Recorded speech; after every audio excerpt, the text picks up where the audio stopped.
Hello everyone, कैसे हो आप सभी लोग? बढ़िया, एकदम शानदार, जोरदार, जबरदस्त, जिंदाबाद।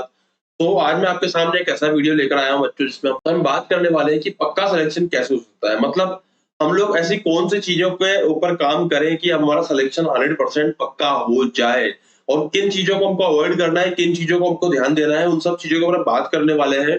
देखो यार, ये एक ऐसा मुद्दा है ना, पक्का सिलेक्शन, जो सिर्फ एक टॉपिक में कवर, मतलब एक सिंपल वीडियो में कवर नहीं हो सकता। इसमें बहुत सारे अलग अलग एस्पेक्ट होते हैं, बहुत सारे पैरामीटर्स होते हैं। जैसे एक हो गया एकेडमिक पैरामीटर, हो गया एक, हो गया आपका लाइफस्टाइल कैसा है, एक हो गया आपका, जैसे मान लीजिए कि लाइफस्टाइल में बहुत सारी चीजें होती है कि आप कितने बजे उठ रहे हो, कितने बजे सो रहे हो, आप क्या खा रहे हो, क्या नहीं खा रहे हो, क्या सोच रहे हो, कितना पढ़ रहे हो। अलग अलग बहुत सारे पैरामीटर्स पे डिपेंड करता है। तो आज का जो ये वीडियो है ना, ये पर्टिकुलरली एक पैरामीटर के ऊपर है, जिसका नाम है एकेडमिक। मतलब एकेडमिकली हम लोग क्या कर रहे हैं कि हमारा सिलेक्शन पक्का हो जाए। उसके बाद मैं धीरे धीरे आपके सामने दो चार बातें ऐसी भी करूंगा, दो चार वीडियो ऐसे भी लेके आऊंगा, जिसमें हम बात करेंगे कि टाइम टेबल को कैसे फॉलो करना है, या फिर हम लोगों का जो डेली रूटीन है, या फिर हमारी बायोलॉजिकल क्लॉक है, उसको कैसे मेंटेन रखना है, या फिर खुद को पॉजिटिव कैसे रखना है। ओके, तो फिलहाल जो आज का वीडियो बच्चों, वो हम बात करने वाले कि एकेडमिकली हम लोग किस प्रकार से पढ़ाई करें, या किस प्रकार से पढ़ते रहें कि हमारा सिलेक्शन 100% पक्का हो जाए। चलिए भैया, शुरुआत करते हैं फटाफट से आज के इस वीडियो पे। और अगर आपको इस चैनल के ऊपर बच्चों वीडियोस अच्छे लग रहे हैं, तो फटाफट से चैनल को लाइक एंड शेयर कर दीजिए। सब्सक्राइब कर दीजिए, वीडियो को लाइक एंड शेयर जरूर कर दीजिएगा। ओके, तो एक सिंपल सी बात बच्चों पहले बता दूं मैं आप लोगों को कि मेरा नाम है दीपेंद्र सिंह नरूका, एंड हम बात करने वाले हैं आज पक्का सिलेक्शन के वीडियो के ऊपर। चलिए फटाफट शुरुआत करते हैं जल्दी से। तो पहली बात है साहब, किस प्रकार से हमको चीजें अभी लास्ट के 60 डेज में कवर करनी है। आखिरी के जो 60 दिन है, उसमें हम क्या क्या चेक कर सकते हैं, जिससे हमारा सिलेक्शन के चांसेस पूरे पूरे बन जाए। तो सबसे पहली चीज क्या है कि साहब, हमारा जितने भी टॉपिक्स एंड लेक्चर्स है ना, उनको कंप्लीट रखिए। अब वो टाइम नहीं रहा कि साहब हम टॉपिक छोड़ दें, या फिर ये चीज कर दें, वो कर दें। अभी जितने भी हमारे टॉपिक्स है, लेट सपोज कि भाई मैं अगर फिजिक्स में बात करूं, इलेक्ट्रोस्टैटिक्स हो गया, तो इलेक्ट्रोस्टैटिक में आपको जल्दी से टिक करना है। अभी आपको सारे टॉपिक्स को कवर अप करना है। टॉपिक कौन कौन से हैं, मैं एक बार मुंह जबानी बोल देता हूँ। जैसे मान लीजिए कूलम्ब्स लॉ को करना है, उससे पहले चार्ज आता है, मतलब चार्ज की बेसिक प्रॉपर्टीज होगी, फिर कूलम्ब्स लॉ हो गया, फिर इलेक्ट्रिक फील्ड हो गया, उसके बाद पोटेंशियल की बात करते हैं, फिर डाइपोल हो गया। डाइपोल में दोनों चीजें हम लोग बात कर लेते हैं, चाहे फील्ड हो गई, चाहे पोटेंशियल हो गया। उसके बाद हम लोग गॉस लॉ की बात कर लेते हैं। गॉस लॉ के अंदर भी हम लोग डिफरेंट डिफरेंट वैरायटीज क्वेश्चंस करते हैं, एंड डिफरेंट डिफरेंट केसेस लेते हैं, मतलब एप्लीकेशंस ऑफ गॉस लॉ इसको बोलते हैं हम लोग। उसके बाद फिर क्या करते हैं, पोटेंशियल एनर्जी के ऊपर जाते हैं। पोटेंशियल एनर्जी से हम लोग बेसिकली बाद में पोटेंशियल डिफाइन करते हैं, एंड उसके बाद फिर हम लोग कंडक्टर्स की प्रॉपर्टीज पढ़ते हैं। कंडक्टर की प्रॉपर्टीज से रिलेट करते हैं हम लोग कैपेसिटर को पढ़ लेते हैं। और कैपेसिटर से जब हम लोग जब लोग कैपेसिटर को पढ़ रहे होते हैं, उसमें एनर्जी की कॉन्सेप्ट और बहुत सारी चीजें दोबारा आती है। एंड जब बाद में हम कैपेसिटर को सर्किट में कनेक्ट करते हैं, तो फिर हम लोगों को वही जो जब हम कैपेसिटर को इलेक्ट्रिक सर्किट में कनेक्ट करते हैं ना, तो हम लोग क्या करते हैं कि उस पर्टिकुलर टॉपिक को से कूद के करंट इलेक्ट्रिसिटी की तरफ चले जाते हैं। मतलब करंट में क्या होता है, करंट में बेसिकली रेजिस्टर्स वगैरह होते हैं। लेकिन जैसे मैं उसमें कैपेसिटर वगैरह लगाता हूँ, ओके, जैसे मैं उसमें कैपेसिटर वगैरह लगाता हूँ, तो वो उसमें करंट का पार्ट भी हो गया और कैपेसिटर का पार्ट भी हो गया। और करंट के पार्ट के अंदर भी, जैसे हम टॉपिक की बात करूं, तो हमारे पास में क्या क्या हो गया, माइक्रोस्कोपिक लेवल हो गया, इसमें ओम्स लॉ वगैरह की बात करते हैं, रेजिस्टेंस की, रेजिस्टिविटी की, इनके रिलेशंस की, टेम्परेचर की, डिपेंडेंस की, ग्राफ की, इन सब के ऊपर बात कर लेते हैं। उसके बाद फिर हमारा करंट में ही जो आता है, वो क्या आता है, हम लोग सर्किट्स के ऊपर बात करते हैं। एंड सर्किट्स में हम लोग कॉम्बिनेशन ऑफ रेजिस्टर्स पे बात कर लेते हैं, और सर्किट्स प्रॉपर बात कर लेते हैं। सर्किट में हम लोग दो प्रकार की चीजों में बहुत ज्यादा बात करते हैं, जो कि होते हैं किरचॉफ के लॉ। तो किरचॉफ का जंक्शन लॉ हो गया है ना, करंट लॉ हो गया, या फिर वोल्टेज लॉ हो गया, लूप लॉ हो गया हमारा। उसके बाद फिर हम लोग आगे बढ़ते हैं बच्चों, वहां पे हम लोग इंस्ट्रूमेंट्स की बात करते हैं। एंड इंस्ट्रूमेंट से पहले एक्चुअली में हम लोग जो बात कर रहे होते हैं, वो हीट एंड पावर की करते हैं। तो हीट एंड पावर हो जाता है, फिर हम लोग इंस्ट्रूमेंट्स की बात करते हैं। जैसे हर एक टॉपिक को आप क्या करना है ना, वाइफर गेट करना है आप। और वाइफर गेट करके आपको चेक करना है कि किसमें ज्यादा नंबर की क्वेश्चंस आते हैं। सर, इतना एनालिसिस हम कैसे करेंगे, उसके लिए मैं बैठा हूं आपके पास। आप मेरे इस चैनल को अगर फॉलो करते हो ना और सब्सक्राइब करते हो, आप देखोगे पिछले एक महीने मैंने इतने सारे वीडियोस बनाए इसके ऊपर कि इस पर्टिकुलर टॉपिक से लगातार क्वेश्चन आ रहे हैं, इस पर्टिकुलर टॉपिक से लगातार क्वेश्चन आ रहे हैं। इवन फोटो इलेक्ट्रिक करंट के, फोटो इलेक्ट्रिक इफेक्ट के अंदर इस फॉर्मूले से क्वेश्चन आ रहे हैं। न्यूक्लियर फिजिक्स के इस फॉर्मूले से इतने क्वेश्चन आ रहे हैं। तो मैंने ऐसे बहुत सारे टॉपिक के ऊपर वीडियोस बना रहा हूँ, और ये शॉर्ट कॉन्सेप्चुअल वीडियोस है, 10 से 15 मिनट के वीडियोस है। इससे आपको फायदा क्या होगा, इससे फायदा ये होगा कि आपको एक एक दो दो घंटे के लेक्चर देखने की जरूरत नहीं पड़ेगी। आपको 10-15 मिनट के अंदर एक क्लैरिटी मिलेगी, कॉन्सेप्चुअल क्लैरिटी, कि यार इस पर्टिकुलर चीज से काफी क्वेश्चन आते हैं। अगर मैं इसको फॉलो करता हूँ तो मेरा काम हो जाएगा। गेटिंग माय पॉइंट बच्चों? सो आपको वो चीज फॉलो कर मेरे को मेरे लेक्चर्स को फॉलो करना है और चैनल को सब्सक्राइब करके रखना है ताकि आपको बढ़िया बढ़िया चीजें मिलती रहे इस चैनल के ऊपर आगे भी। अब हम बात करते हैं यहाँ पे short notes and extract. Extract का मतलब हो गया कि भैया हर एक चैप्टर में से जो भी इंपॉर्टेंट चीजें होती है उनको निकाल लो, निचोड़ लो, उनको ढंग से रख लो।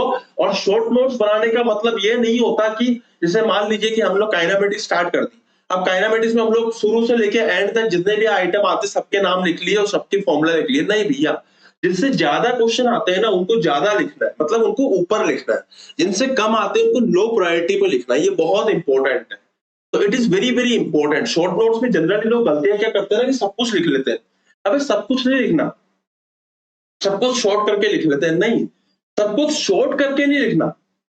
आपको क्या करना है कि पूरे टॉपिक में से, पूरे एक एंटायर चैप्टर में से 60% चीजें बहुत रेयरली काम आती है, 40% चीजें ज्यादा काम आती है। उन 40% में से 20% ऐसा होता है जो बहुत ज्यादा काम आता है। तो जो बहुत ज्यादा काम आता है उसको डिटेल में ही करना है अपने को तैयारी, बाकी सबका शॉर्ट कर देना है। Getting my point? तो यही हमारा शॉर्ट नोट्स का बेसिक क्रक्स है, यही शॉर्ट नोट्स का हमारा बेसिक सीक्रेट है। तो एक्सट्रैक्ट करना सीखो शॉर्ट नोट्स। नहीं कर पा रहे हो, मुझको फॉलो कीजिए टेलीग्राम के ऊपर, मैं आपको शॉर्ट नोट्स बना बना के दूंगा बढ़िया बढ़िया से। लेकिन एक बात ध्यान रखिएगा, मेरे शॉर्ट नोट्स को आंख बंद करके फॉलो नहीं करना है, आपको अपनी बुद्धि लगा के दोबारा शॉर्ट नोट्स बनाने हैं मेरे वाले शॉर्ट नोट्स की हेल्प से। क्यों? क्योंकि अगर आपने खुद से नोट्स नहीं बनाए बच्चों तो आपको याद नहीं रहेंगी चीजें। मेरे नोट्स ऐसे रहेंगे कि आप उस सिलेक्शन पक्का पालोगे, लेकिन होता क्या है ना कि किसी भी दूसरे आदमी के नोट्स को उठाने से या फिर उठा के करेक्ट कर लेने से हम लोग का सिलेक्शन नहीं होता। सिलेक्शन होता है जब हम लोग खुद से नोट्स की प्रिपरेशन करें, मतलब खुद से खुद के नोट्स बनाए। Getting my point? भले आप टीचर की हेल्प ले लो, एक सेकेंडरी चीज है, लेकिन नोट्स खुद से बनाने हैं आपको। तो इसलिए टेलीग्राम चलो फॉलो कीजिए, नोट्स खुद से बनाने का प्रयास कीजिए। ओके, आगे बढ़ते हैं। अब आती है साहब सबसे इंपॉर्टेंट चीज, प्रैक्टिस प्रैक्टिस प्रैक्टिस। अभी प्रैक्टिस प्रैक्टिस प्रैक्टिस कैसे करनी है इसके ऊपर मैं बात करूंगा अभी आपके सामने। पर एक टेस्ट एनालिसिस, अभी दोनों चीजें एक्चुअल में आपस में रिलेट करती है। कैसे करती है उसको देखते हैं फटाफट से। ये देखिए, ये एक टेस्ट साइकिल है अभी जो मैंने तैयार किया है आपके लिए। टेस्ट, उसके बाद एनालिसिस की। अब एनालिसिस का मतलब ये नहीं होता कि ओ माय गॉड इस बार मैंने ये गलती कर दी इस क्वेश्चन के अंदर, अच्छा ऐसा होता है, चलो ठीक है भूल गए। नहीं भैया, टेस्ट देना है, घर बैठ के एक एक क्वेश्चन को एनालाइज करना है। एनालाइज करने के बाद उसके बाद हमको इंप्रूवमेंट भी देखना है, उसके बाद कहां इंप्रूवमेंट कर सकता हूं। ऐसा नहीं कि एनालाइज कर लिया, oh my God very very guilty, I am feeling very very guilty, अब मुझसे है ना मतलब मुझे दुख हो रहा है इस बात का, मैंने गलती करी। नहीं भैया, गलती करी, दुख हो रहा है, गिल्ट हो रहा है, शेम हो रहा है, जो भी हो रहा है भड़ में जाए। अभी सबसे इंपॉर्टेंट चीज क्या है कि इंप्रूवमेंट कैसे करना है, हाउ वी कैन इंप्रूव। तो हम लोगों को इंप्रूवमेंट पे ध्यान देना है। It is very very important. लोग इंप्रूवमेंट पे ध्यान नहीं देते, लोग यार टेस्ट दे दिया, एनालिसिस कर लिया, अब आगे बढ़ गए। नहीं भैया, इंप्रूवमेंट पे ध्यान दो, उसको उसको सुधारो, उस गलती पे ध्यान दो। अगर आपने उस पर्टिकुलर चीज पे गलती करी है तो उस पर 5 7 10 बार 15 बार 20 बार 25 बार प्रैक्टिस करो दोबारा उस टाइप क्वेश्चन की, ताकि दोबारा से ऐसी गलती ना हो, एक बार भी ऐसी गलती ना हो। Getting my point? एक बार मैं अपना एक किस्सा बताता हूँ। मैं 8वीं क्लास में था, हाफ ईयरली का एग्जाम था। मेरे गणित के अंदर 4 नंबर कट गए थे साहब, एक क्वेश्चन के अंदर 4 नंबर, है ना, बाकी सब सही था, सिर्फ 4 नंबर कटे थे पूरे पूरे नंबर आने में। वो 4 नंबर ने मेरे को इतना दुख दिया, इतना दुख दिया, इतना दुख दिया कि मैं जब घर आया वापस, रास्ते में साइकिल से जाया करता था, जब मैं वापस घर तक आया मैं पूरे रास्ते से वही सोचता रहा कि 4 नंबर मेरी इस गलती से कटे, 4 नंबर मेरी इस गलती से कटे, 4 नंबर मेरी इस गलती से कटे। वो गलती मेरे अंदर इतनी भयंकर तरीके से बैठ गई थी ना कि घर आके मैंने उस गलती के ऊपर इतना मतलब जबरदस्त लेवल पर रिसर्च करी, पीछे पड़ गया मैं उसके कि ये गलती मेरी जिंदगी में दोबारा नहीं होनी चाहिए, ये गलती मेरे से जिंदगी में दोबारा नहीं होनी चाहिए। और लिटरली बता रहा हूँ बच्चों की, जब हम लोग किसी एक गलती को पकड़ के उस पर जब ढंग से काम करते हैं ना, तो हम लोगों को वैसी और भी गलतियां दिखाई देती है कि हाँ भाई मैं इस टाइप की और भी मिस्टेक्स कर रहा था। और जब हम लोग अपनी मिस्टेक्स पे काम करते हैं ना, तो हम लोगों के बहुत जबरदस्त मार्क्स आते हैं। और लिटरली बता रहा हूँ, वैसी गलती मैंने दोबारा उस क्लास में कभी भी नहीं करी, किसी भी एग्जाम में नहीं करी, है ना, मतलब 8th क्लास किसी भी एग्जाम में दोबारा वैसी गलती मैंने नहीं करी थी। तो एक बात ध्यान रखिएगा, improvement is very very important. Analysis ठीक है ना, गिल्ट होना ठीक है, लेकिन improvement is very very important. The last thing is practice. अब इंप्रूवमेंट तो कर लिया साहब, प्रैक्टिस नहीं करी, कोई फायदा नहीं है। इंप्रूवमेंट के साथ प्रैक्टिस करना बहुत इंपॉर्टेंट है। ओके, इंप्रूवमेंट के साथ में प्रैक्टिस करना बहुत इंपॉर्टेंट है। तो आगे बढ़ते हैं अभी हम लोग, क्योंकि वो इम्प्रूवमेंट हमारे सबकॉन्शियस माइंड में तभी जाके बैठेगा जब हम बार बार प्रैक्टिस करेंगे, रिपीट करेंगे, तब जाके हमारे दिमाग में बैठेगा। बच्चों उसको अच्छे से फॉलो करने के लिए नरूपा सर फिजिक्स नाम से टेलीग्राम चैनल पर फॉलो कर लीजिए। Academy learning t.me academy learning इसका ये लिंक है, एंड नरूपा सर फिजिक्स के नाम पे है।